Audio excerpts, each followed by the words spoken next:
Hello friends, and welcome to Globetrotting Storytime.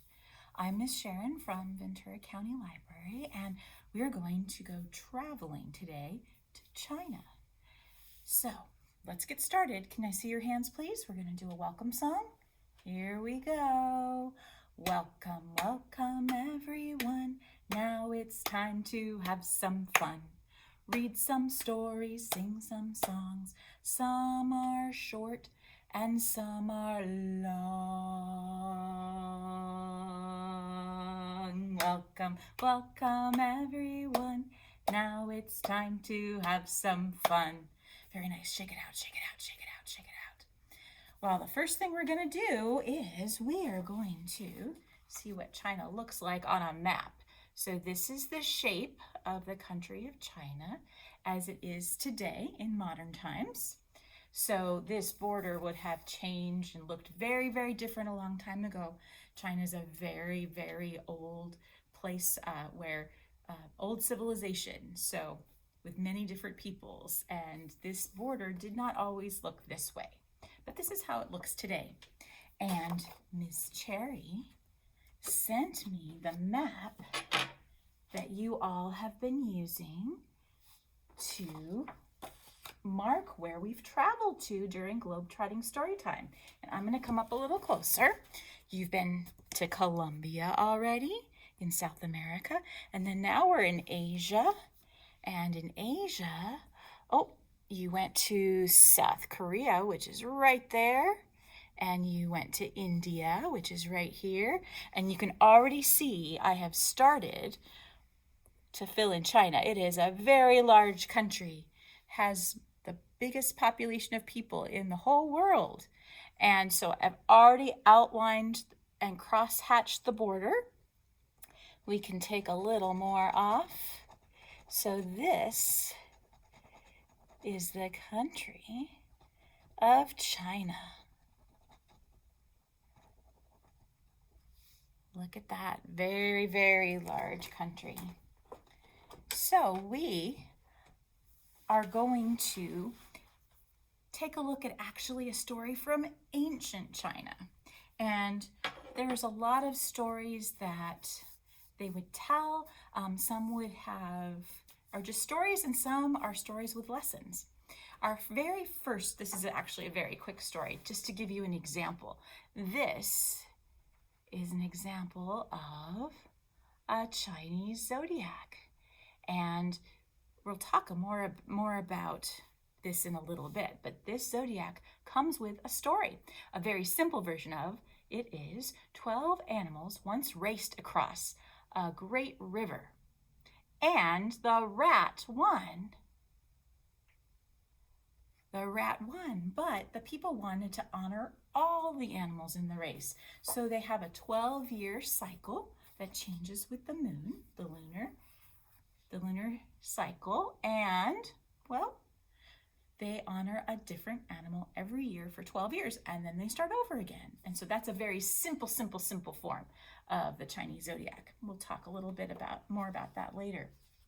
But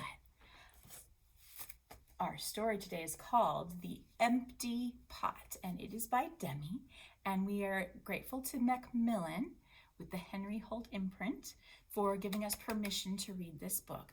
Demi did the writing and the illustrating, and this is a fable, so it means it has a story, but it also tells a lesson, and it's illustrated in the designs of pottery of ancient China. So let's get started. I'm going to show you the very first page. Again, thank you to Henry Holt and Imprint and Macmillan Publishing for permission to read this book. There's that empty pot we're going to talk about. And here we go. A long time ago in China, there was a boy named Ping. Can you say, hi, Ping? Hi, Ping. And he loved flowers. Anything he planted burst into bloom. Up came flowers, bushes, and even big fruit trees, as if by magic. Everyone in the kingdom loved flowers too. They planted them everywhere, and the air smelled like perfume. Can you imagine a perfume smell everywhere you would go? The emperor loved birds and animals, but flowers most of all, and he tended his own garden every day. Look at all that lived in his garden. I see peacocks. That looks like a unicorn goat. Now, here's the emperor. Emperors were kings, fancy name for king, and he was one who ruled the land. The emperor was very old, and he needed to choose a successor to the throne. He needed to choose who would be the next emperor. Who would his successor be, and how would the emperor choose? Because the emperor loved flowers so much, he decided to let the flowers choose. How would flowers choose the next emperor? Let's find out. The next day, a proclamation was issued. All the children in the land were to come to the palace. There they would be given special flower seeds by the emperor. Whoever can show me their best in a year's time, he said, will succeed me to the throne. This news created great excitement throughout the land. Children from all over the country swarmed to the palace to get their flower seeds. All the parents wanted their children to be chosen emperor, and all the children hoped they would be chosen too. When Ping received his receipt from the emperor, he was the happiest child of all. He was sure he could grow the most beautiful flower. Ping filled a flower pot with rich soil. He planted the seed in it very carefully. He watered it every day. He couldn't wait to see it sprout, grow, and blossom into a beautiful flower. Day after day passed, but nothing grew in his pot. Ping was very worried. He put new soil into a bigger pot. When that didn't work, he transferred the seed into the rich black soil of another pot.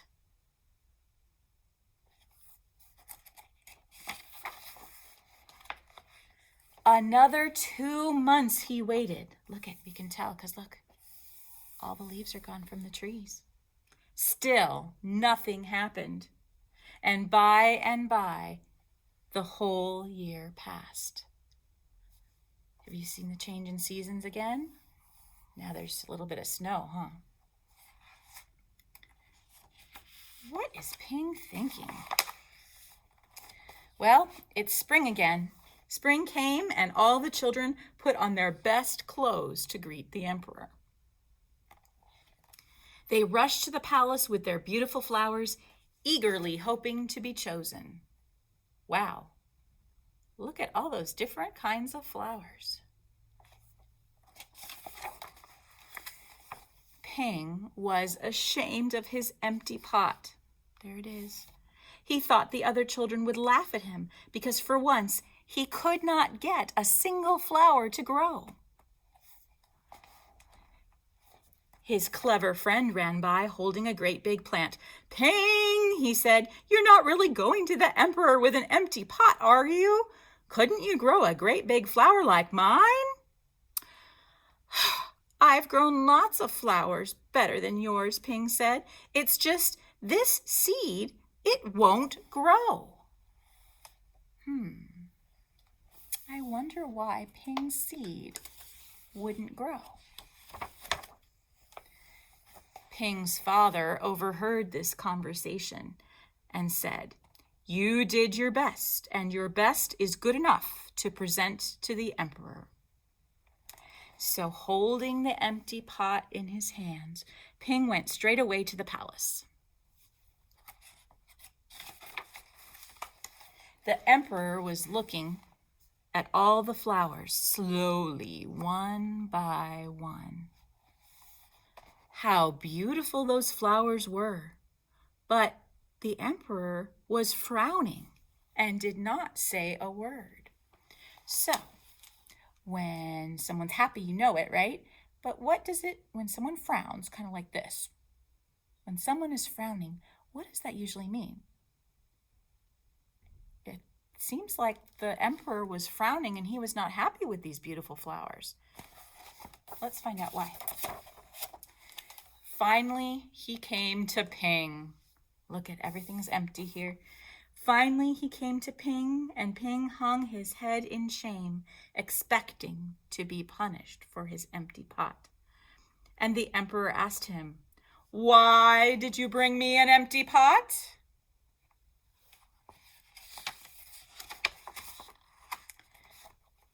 And Ping, well, he started to cry and he replied, "I planted the seed you gave me and I watered it every day, but it didn't sprout. I put it in a better pot with better soil, but still it didn't sprout. I tended it all year long, but nothing grew.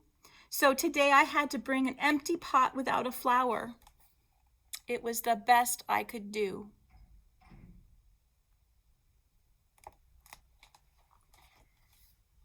When the emperor heard these words, a smile slowly spread over his face, and he put his arms around Ping. Then he exclaimed to one and all, "I have found him! I have found him! I found the one person worthy of being emperor." Wait a second. He was the only one that couldn't grow something. Let's read on. The emperor said, "Where you all got your seeds from, I do not know. For the seeds I gave you had all been cooked. So it was impossible for any of them to grow." Oh my goodness. Oh my goodness. That means all the other children, what happened? What do you think happened? How did they get theirs to grow if the seeds he gave them wouldn't grow? Do you think that they put in a different seed and pretended that that was the emperor's seed? I think so. That he was trying to see who was honest. I guess he wanted someone who was honest to be an emperor. Let's read the end. The emperor said, "I admire Ping's great courage to appear before me with the truth. And now I reward him with my entire kingdom and make him emperor of all the land." And there's the celebration. Look at that. So that is the empty pot. You can see why it was a fable, right? It was told to show children that it's best to be honest, and that honesty is rewarded. The Empty Pot by Demi. Okay, let's get our wiggles out. I wiggle my fingers, I wiggle my toes, I wiggle my shoulders, I wiggle my nose. And now all my wiggles are all out of me. And I can sit for our next story. Well, before our next story, actually, we are going to ask Penny to help us say hello, because it's always nice to be able to say hello and goodbye when you visit somewhere. Now, this is very complicated in China because there's actually many, many, many ways to say hello in different circumstances and many, many ways to say goodbye. But I've picked some of the simplest ones, and also Chinese characters Chinese alphabet is written in characters, which I don't know how to read, but this is what's called a simplistic Chinese writing of hello, which is Nin Hao. And then this is Zaijian, goodbye. And we're going to ask Penny to help us. Can you all say, "Hi, Penny"? "Hello, Penny. Where are you?" "Here I am." Do you want to learn how to say hello in Chinese? Yes. Okay, so here's the card. And to say hello, it's Ni hao. Can you say that? Ni hao. Want to try that one again? Ni hao. Very good. It's different when we're trying to speak a new language, huh? Okay, so now we want to be able to say goodbye, okay? Okay. So here's goodbye. 再见. Can you say 再见? 再见. Very good. Can you say it again? 再见. That's right. So, Penny and my suggestion is if you meet someone who speaks Chinese, ask them how they say hello, 你好, and goodbye, 再见, because they will be able to tell you. Is that right, Penny? Yes. Can you say goodbye to our friends, Penny? Goodbye, friends. And we'll see her next time. She'll help us say hello in a different language next week. Okay. Get your hands together, and shake it out, shake it out, shake it out, shake it out, shake it out. Very, very good. We are going to take a look at the Chinese flag. Now, this is the modern flag of present-day China. Okay. It has a red background, and let's count the yellow stars. 1, 2, 3, 4, 5. 5 yellow stars. And that got me to thinking, do we know a star song? Do you know a star song? I bet you do. Do you know Twinkle, Twinkle, Little Star? I know you do. So we're going to sing Twinkle, Twinkle, Little Star in honor of the 5 stars on the Chinese flag. So, are you ready? Here we go. Twinkle, twinkle, little star, how I wonder what you are. Up above the world so high, like a diamond in the sky. Twinkle, twinkle, little star, how I wonder what you are. Very nice. Give yourself a round of applause. Very good. Well, one of my favorite things to do when traveling is eating. So I have some pictures. So I told you China is a very big country with lots of different peoples, and so there's lots of different foods, and especially there have been over the many thousands of years different foods for different people. So I'm just going to show you just a quick example. They have some rice dishes and some noodle dishes and probably some soy. One of their national foods is Peking duck. They also make wonderful dumplings and rolls, and with lots of veggies and some meat and even some tofu, which is made from soy. So lots of different foods with lots of different flavors. I encourage you to try some. Now, there's not a lot of desserts, but here's a dessert I wanted to tell you about. It's called a moon cake. And this is in celebration of the Mid-Autumn Festival that they celebrate with the moon. And I wanted to show you an example of a dessert, because if you look on the inside, there's one that's cut up. There you go. It has a sweet inside filling of red bean paste, or sometimes lotus seeds. And then they put this beautiful pastry, sort of what you'd see on a empanada or a pie crust maybe, a little bit like that, and then they imprint beautiful designs on there in celebration. Now, they usually do this during the Mid-Autumn Festival, but you see them other times of the year as well, and you see them in other Asian countries because people love them so much. They kind of spread to other countries and cultures as well. So I do want to mention this. We saw it in a little bit in our first picture, but this is a dumpling. This particular dumpling is called a bao, okay? And we're gonna have a story about a bao. But I wanna show you something first. A lot of foods, you notice in this picture, that's a steamer. And I actually happen to have a steamer right here. And They're different layers with different things in them so that you can steam multiple things at once. Now, there's something hidden in my second bottom part of the steamer I'm going to show you later. But in the top part of the steamer, I don't have food right now because I don't have a kitchen here, but I wanted to show you chopsticks because that's how people eat, with chopsticks in China. That's right.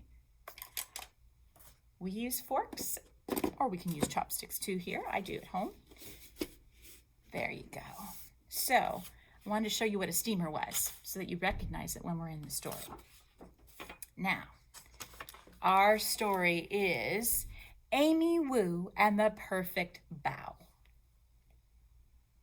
And on the back it says what a bao is. One or more Chinese steamed buns with a savory or sweet filling. And it looks like her family is going to teach her how to make bao. And family is very, very important in all the traditions and festivals. Family is very, very important. So this Amy Wu and the Perfect Bao is by Kat Zhang and Charlene Chua.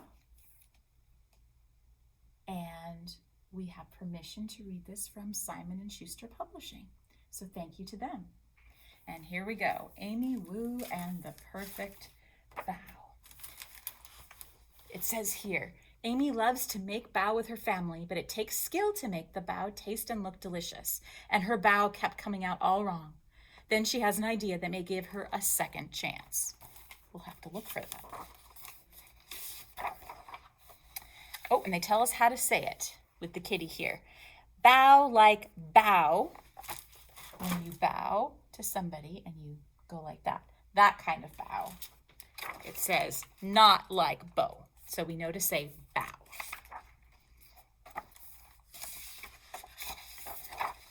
Oh, looks like there's a beautiful bao right there. It's making me hungry. Amy can do a lot of things. She can brush her teeth. She can tie her shoe. She even can do both at once, sort of. But there's one thing Amy cannot do. She cannot make the perfect bao. Oh, look at, there's a dragon here. Sometimes her bao come out too small, like the size of an ant. Sometimes they come out too big. Sometimes she adds too much filling, and sometimes not enough. And sometimes they fall apart before they even get to her mouth. Oh no, that's sad. Amy's mom and dad make perfect bao, and so does her grandma. Their bao are soft and fluffy and so, so delicious. Amy could eat them all day, and sometimes she does. Today, Amy's going to do it. She's going to make the world's most perfect bao. Bao making is an all-day event. Look at, there's her plan. Amy's dad starts in the morning mixing together the ingredients for the dough.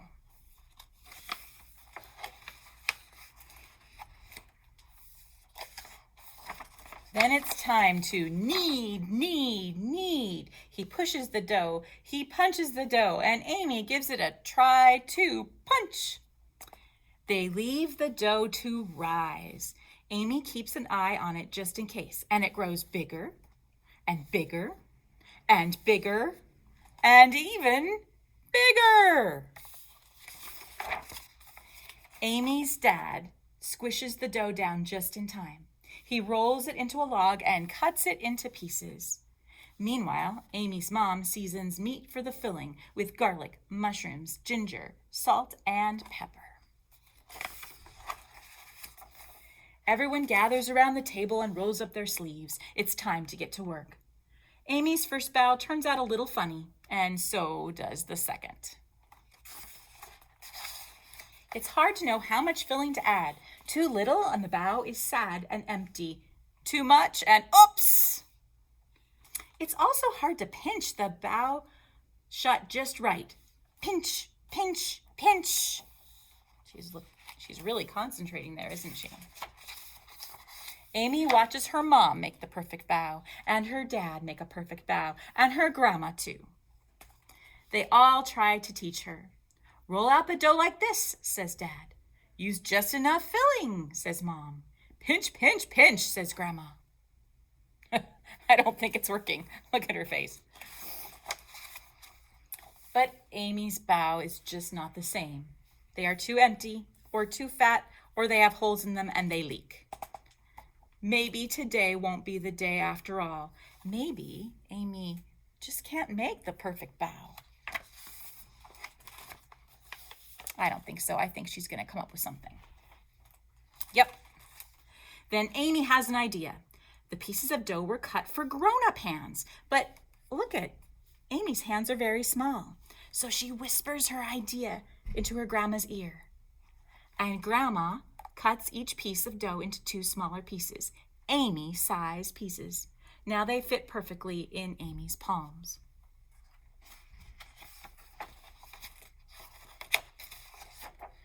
Carefully, Amy rolls out the dough so it's thicker on the inside and thinner at the edges. She adds just the right amount of filling. Pinch, pinch, pinch, she pinches it shut. And there it is! Amy's perfect bao! Ta-da! She makes another, and another, and even more after that. She's a bao-making master! Soon all the dough and filling are gone, and everyone is tired, but they're not done yet. Amy's grandma boils a big pot of water, and it's time to steam the bao. That's how they cook them. There's the steamer, just like the one I showed you. Amy keeps her eye on the steamer just in case. All her perfect bao, and all the imperfect ones too, are snug inside. The bao are done. Amy's mom lifts the lid off the steamer. Whoosh! Out comes a puff of steam. Amy can't see anything at all. The steam clears. There are Amy's perfect bao. They're not too small, they're not too big. They have just the right amount of filling, and they do not leak. They are soft and fluffy, and so delicious. Amy eats one, then another. Then she eats the not-so-perfect bao. And you know what? It tastes just as good. Look it. She even brought some to share. And that is Amy Wu and the perfect bao. Now, we told you that a lot of food is used during celebrations. And there is a celebration that is coming up for those who celebrate the Lunar New Year in China. And it's called Chinese New Year or Lunar New Year. And there's lots of traditions that families do to bring good luck and fortune and happiness. These are some of the things that they give to one another and decorate with. And every lunar year corresponds to an animal from the Zodiac that we talked about. So this year was the year of the rat, this past year, the year of the rat. And now we're going to move on February 12th to the year of the ox. There you go. And there's lots of other animals there. So if you think about it, on February 12th, if you have friends who celebrate Lunar New Year, they're going to be entering the year of the ox. Now, one more thing I wanted to show you, one of the national symbols of China is the dragon, and it's used at all celebrations. And I wanted to tell you about this dragon because if you liked Amy Wu and the Perfect Bao, there's a second book. It's Amy Wu and the Patchwork Dragon, and I think you'll love it. So if you want, put it on hold from the library system, okay? Amy Wu and the Patchwork Dragon. So we're going to end with my surprise from my steamer basket. So, told you about the chopsticks, but I also hid, not food, but I hid something in here. A picture of the other national symbol of China, the panda. So I wanted to end with a panda song, and it's very similar to a song that I've done with you all before. We're going to do it to the tune of the dancing elephants, but we're going to do dancing pandas. So here we go. You ready? One panda went out to play, dancing and prancing on his way. He had such enormous fun, he asked another panda to come. How many pandas do we have now? 2. 2 pandas went out to play, dancing and prancing on their way. They had such enormous fun, they asked another panda to come. And what colors are our pandas? Yep, they're black and white. And this is panda number 3. 3 pandas went out to play, dancing and prancing on their way. They had such enormous fun, they asked another panda to come. How many pandas do we have now? 1, 2, 3, 4. Good. 4 pandas went out to play, dancing and prancing on their way. They had such enormous fun, they asked another panda to come.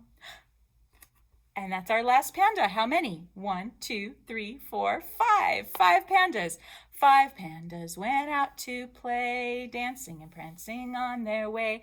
They had such enormous fun, they danced home, and now we're done. Thank you so much for traveling with us to China today. We'll see you next week for another Globetrotting Storytime. Bye-bye.